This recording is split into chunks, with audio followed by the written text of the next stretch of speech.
Hello दोस्तों, आदाब। मैं अफरोज रिजवी TM24 न्यूज़ में आप सबका खैर मकदम है। पेश हैं खास तबसरे। मुल्क में मजहबी नफरत और फिरका परस्ती को ख़त्म कराने को लेकर कोशिशों में जमीयतुल उलमाए हिंद ने अब एक नया रास्ता अपनाया है। मुल्क में लगभग 100 जगहों पर सद्भावना संसद के जरिए ये पैगाम देने की कोशिश की है कि मुल्क में आपसी एकता और मोहब्बत कायम रहे। मंच के जिम्मेदारों का कहना है कि मुल्क में मजहबी नफरत और फिरका परस्ती का सिलसिला ज़्यादा बढ़ गया है और इसे रोकने के लिए इस तरह की कोशिशें अब ज़रूरी हो गई थी। अपनी इसी कोशिशों में 29 अगस्त को मुल्क के 100 से ज़्यादा शहरों में इस प्रोग्राम का इनेकाद किया गया, यानी सद्भावना संसद के जरिए लोगों से वो जोड़ा गया। इस प्रोग्राम में सभी मजहब के रहनुमाओं ने शिरकत की और मुश्तरका तौर पर आपसी एकता यानी कौमी यकजहती और अमन का पैगाम दिया। इसके लिए कई भी नारे भी तैयार किए गए थे जो जलसे में पेश किए गए। जलसे में जो नारे पेश किए गए थे इनमें कुछ इस तरह रहे: मानवता का राज हो, पूरा भारत साथ हो, नफरत मिटाओ देश बचाओ, नफरत के पुजारी भारत छोड़ो, हिंसावादी देश के दुश्मन, न तीर से न तलवार से, मुल्क चलेगा देश चलेगा प्यार से। तो इस तरह के नारे को भी दिए गए और जिसमें जो है लोगों ने काफ़ी जोश व खरोश से हिस्सा लिया। लेकिन अपने खुसूसी पैगाम में मौलाना ने कहा कि अंग्रेज़ों जैसी जाबिर हुकूमत ने जब हमारे इम्तियाज़ और इत्तेहाद को पूरी तरह ख़त्म नहीं कर सकी तो आज की कुछ मुट्ठी भर फिरका परस्त ताकतें ऐसा कैसे कर पाएंगी। सदियों से चली आ रही हमारी शिनाख्त को, रवायती शिनाख्त को कोई भी ख़त्म नहीं कर सकता। ऐसे में हमने इस संसद का, सद्भावना संसद का एहतमाम किया है। हमारा काफ़िला लोगों को दिलो जोड़ने का काम ऐसे ही करता रहेगा। उन्होंने इस संसद के ज़रिए अभी जारी रखने की बात कही है और बहरहाल आपसी मुनाफरत और नफरत फिरका परस्ती को मुल्क की सरजमीन से ख़त्म करने और हिंदुस्तानियत और इंसानियत के पैगाम को देने के लिए इस कोशिश को बेहतर बताया जा रहा है। अब इसमें कहाँ तक कामयाबी मिलेगी और कहाँ तक नहीं, शायद इसके बारे में तो कोई भी बता नहीं सकता, क्योंकि 2024 के इलेक्शन करीब हैं और जब इलेक्शन करीब आते हैं तो देखा गया है कि फ़िरका परस्ती ताकतें अपना सर उठाती हैं और कहीं न कहीं रोज़ ऐसी बातें होती मजहबी नफरत, आपसी भेदभाव और टकराव हिंदू मुसलमान के बीच नफरत का माहौल पैदा कराती है। तो ऐसे में ये कह पाना बड़ा मुश्किल होगा कि 2000 का चुनाव करीब है और ऐसी ताकतें सर नहीं उठाएंगी। बहरहाल सद्भावना संसद का असर कुछ तो पड़ेगा लोगों पर, लेकिन ऐसी ताकतों पर कहाँ तक पड़ेगा इस पर सबकी निगाहें रहेंगी।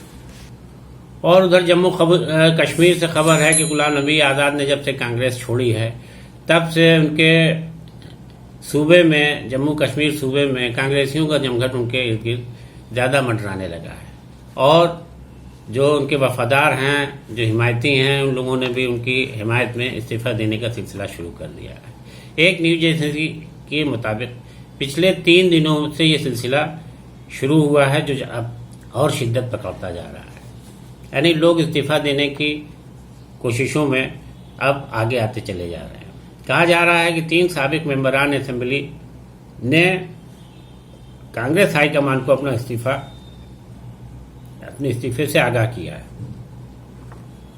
इन तीनों लीडरों में कठुआ के मीर मलिक, साबिक MLC सुभाष गुप्ता और श्याम लाल भगत हैं।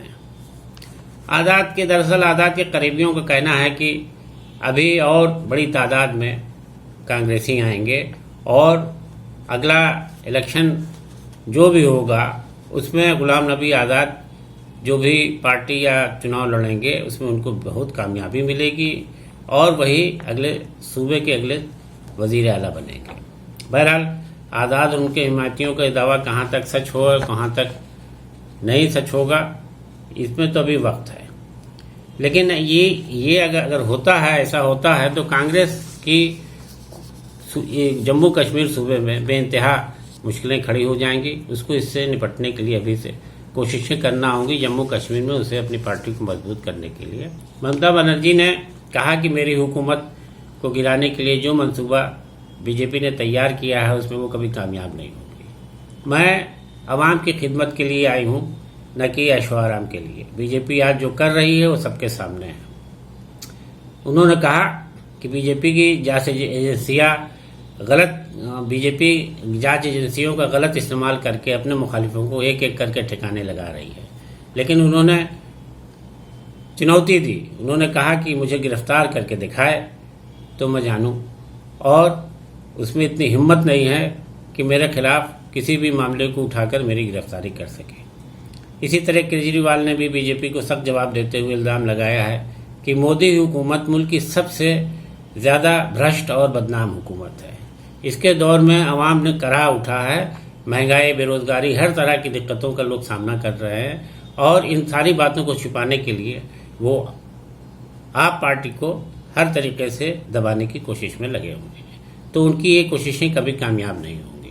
और उधर ज्ञानवापी मस्जिद के बाद अब मथुरा में श्री कृष्ण जन्मभूमि का मसला भी तेजी से जोर पकड़ने लगा है। इस मसले से मुताल्लिक केस की पेशरफ्त बढ़ गई है। हाई कोर्ट ने इस मसले पर मथुरा की जिला अदालत से कहा है कि वो 4 माह के भीतर फैसला सुना दे, और इस मसले में जो भी दिक्कतें हैं उसको दोनों फरीक से जल्दी सुन करके मसले का हल निकाले।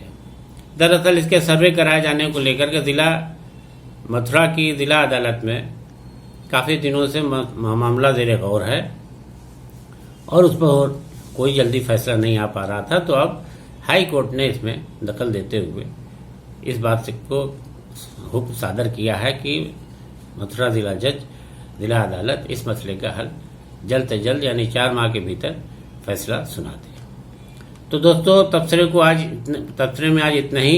दीजिए इजाज़त। आदाब।